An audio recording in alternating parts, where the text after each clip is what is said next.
Yeah, taking a lot of damage. Moonlight Vigil comes down. The depth charge is there as Carrier's going to fight Deft. He will die for it. Right, Desmond picks up as Solar Flare comes down. That is going to be the cleanse used. Featherstorm's out as well as Moonlight Vigil comes down. Deft trying to find some revenge onto Carrier. Now Pyosik at level 8 does have his ulti available. And there's also an Ahri coming down at the same time. Owner is here, a big teleport as the train has left the station, but Deft might be dead before it happens. Good stun comes through. The stun is there from the Scion in response. And the Viego falls. The timing of this Scion. And then we have saves on the other as they go in. Great hook. That's the Shadow Surge as well as the Solar Flare goes down. Kingen will die as Owner's going to pick up the first reset. Turns into a Scion as well, which is pretty scary. Flash. And doesn't have to use very much right now. Featherstorm does come out as now Beryl trying to get out of here, has to flash the Shadow Surge, otherwise Faker was coming. Depth charge comes down, and that means Owner is going to help secure the kill onto the Leona. And Carrier off to the side, will find a hook here onto the Leona. The Eclipse is there, but he's not as tanky as he wants to be right now, and that is just free. And there's no response. Well, that item spike has been hit right now as he's teleporting in. Kingen trying to get himself out of here as Owner on the flank. It's a decent stun, but it's on to Beryl as Faker finds the Shadow Surge. Pyosik now has to get the hell out of here as Beryl doing the same thing. Decent defensive Solar Flare. As T1 not able to lock anyone down in this skirmish, but do assert their dominance. DRX now having a group mid, try and get control here desperately. Looking for an outer turret as Featherstorm is going to be there to answer. The Blade Caller fantastic as Everfrost keeps Kingen in place. He is going to try and drive his way out. Really decent drifting as Carrier gets over the wall and knocks everyone into the sky. Zayas picks up the kill onto Beryl as well as Faker finds some resets. He will go golden just to make sure that there's no follow-up option as Owner turns into Depth and will get himself out of there. Oh, nice little pick up there from Zeka with the vision that they had available. But that is just a little bit of a consolation prize here for DRX as Pyosik in this brush wants to try and trade, but he's not going to be able to. He just gets a little bit frightened and then Faker will finish him off with an Everfrost. Able to make it out. Yeah, you saw that? Yeah, I saw that. Yeah, that's Pyosik and Beryl. Yeah, and then from that point onward, like obviously the chase potential for the T1 comp is ludicrous. Even if the hard engage initially doesn't force out the full 5v5, with Carrier's immaculate engage, it doesn't really matter, right? Yeah, nice pick off. Whoosh! And DRX going to find some value here. Let's see what they're going to be able to get. As vision around this Baron pit is definitely paramount. 1 minute on the Drake as well as, yeah, Pyosik, I don't know what this was about, but it didn't work. Owner secures that kill. This is the problem, like, the idea behind the dive makes sense, right? Because the turret is almost down. Okay, yeah, Heartbreaker again? Yeah, just dives on forward as Owner takes a lot of damage.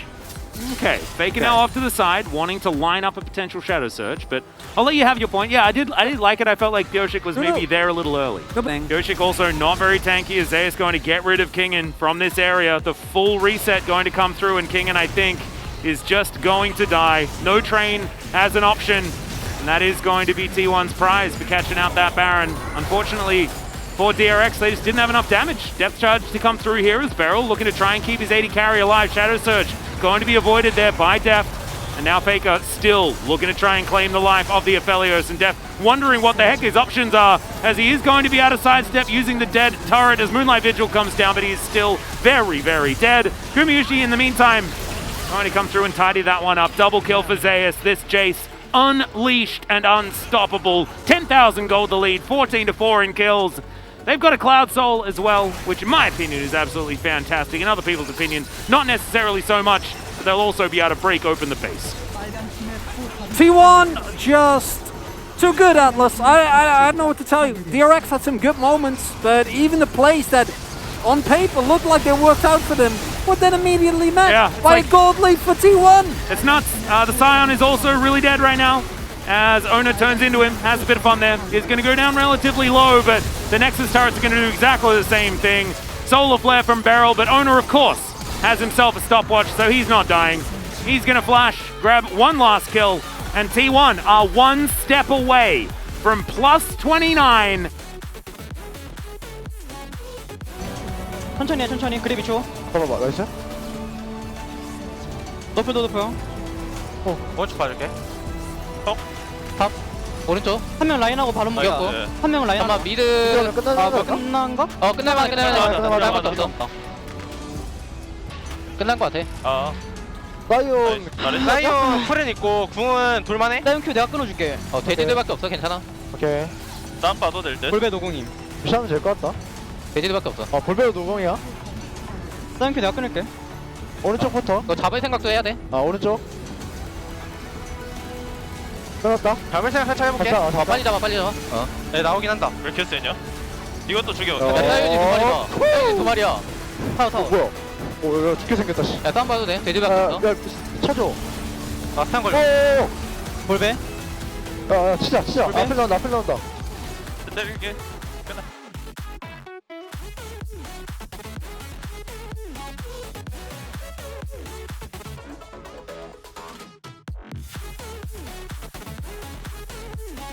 Goes down.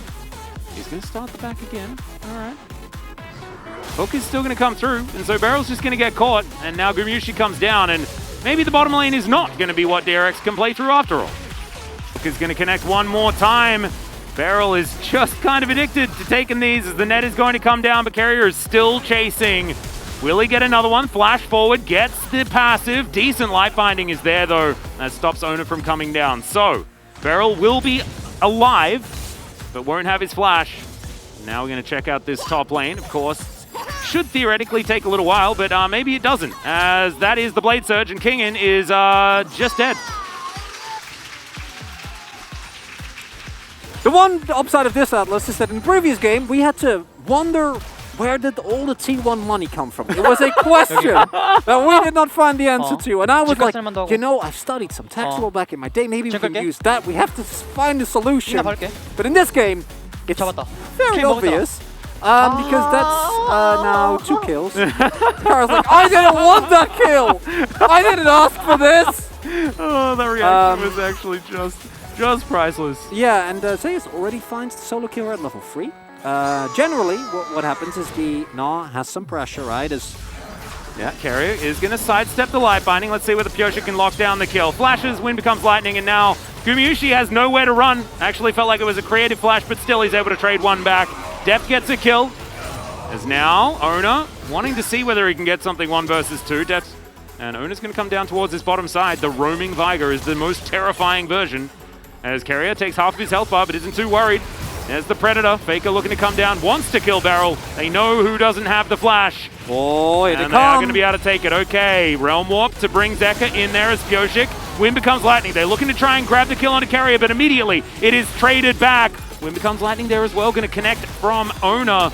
As now Depth dashing forward, does manage to help grab the kill onto 1, but the Event Horizon is in, and now Owner's getting resets. Finds himself a beautiful little combo onto Zeka here as well, as now the flash forward, the last auto. Cool guys don't look at explosions, and in the meantime there's a battle on the top side as well. Kingen knows that he's not going to win the extended trade. As Pyosik moves up towards his top side, knows that that brush isn't watered, but there's a Carrier hiding in this one. The Vanguard's Edge comes out, and now Pyosik is just going to be food. The W is going to have all that damage reduction, but Pyosik should be able to wander his way out of this one. Carrier still had so much here on the top side, but I mean, Kingen's having to deal with this pretty insane Aurelia, who's now going to have to try and get out of this one. Doesn't have flash available, and Zeka turned up. Wallop is going to go slightly wide.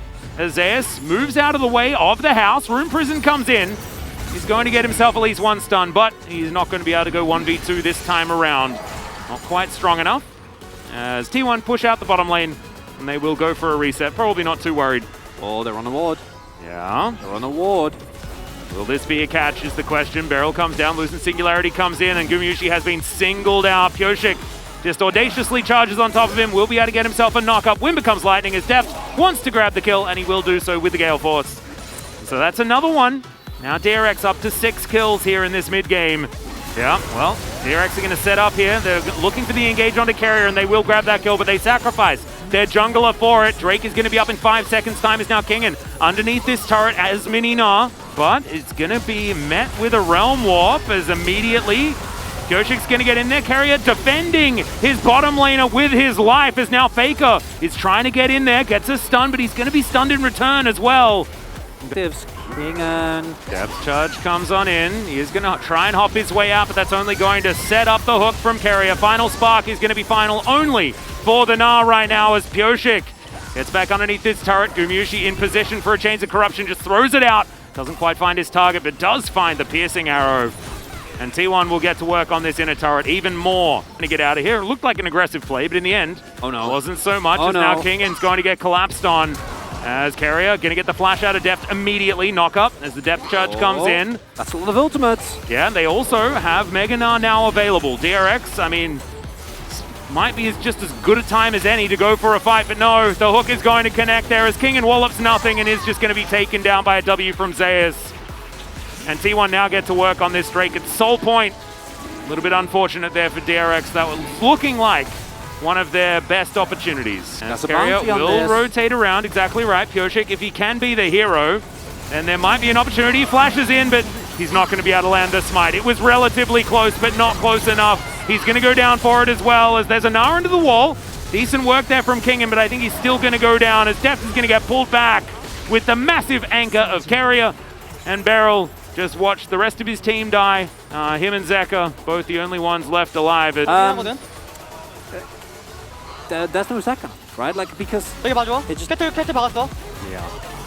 캐틀 높여. like, what do you do? That's the issue that we've seen into You, T1. and the problem is, it's like the answer isn't ban Nautilus or anything like this. Doesn't do You anything. got to ban Carrier. Going to get himself round the corner. The ignite goes down as Deft flashes the hook nicely. As Owner is going to get the follow, and this just isn't fair. Kingen's going to turn up. Let's see whether Deft can kite this one out. Hook is going to miss there, but it's going to be, yeah, Irelia turns up. Kingen's well and truly dead. As Ace in the hole comes in, Owner's going to turn up. He's now battling the top laner. As Carrier goes golden, he will be taken down. Deft secures that kill, as Faker now puts them in the cage. And you can see over the wall is Gumyushi. Decent stun there from Beryl to stop his advance. And now Zeka, he's going to get punished for it. Yes, they thought that they were getting a pick, but I think that T1 has just turned it around. Owner happy to dive forward because he's got a stopwatch, and then there's the flash. A very easy tidy up for Zeus, and T1 are looking to complete the ace and win this game. Pyoshik is running the wrong direction to try and keep his team alive. And Faker, yeah, wants him to stand in the dark matter and things like this. Didn't have the ulti, but he will be able to find it. With the Baleful Strike, now Nexus turrets will go down. T1, an absolutely historical moment. 18-0 for the first time in the LCK, and they tie 2015 Summer SKT and Damwon 2020 Summer. Two teams that then went on to win Worlds at plus 29 points in the season. Right, getting to the semifinals with a team that they'd only solidified halfway through summer, basically. We should have known. And it's just continued to get better and better and better. Gumyushi and Carrier are just unbelievable on that bottom side, but now we're starting to have conversations about Zeus being the best top laner here in the LCK and stuff like that. It's just nuts. I don't think he's quite there yet, but the trajectory, as far as improvement, he's going to be there real soon. As I've said many times, the most mind-blowing thing about Zeus is how inexperienced of a player this still is. This is his first split starting. Yeah. Like, he's played before, sure, games left and right. We saw him rotate in and out, but in the end, last year T1 went with Kana, and I had no idea.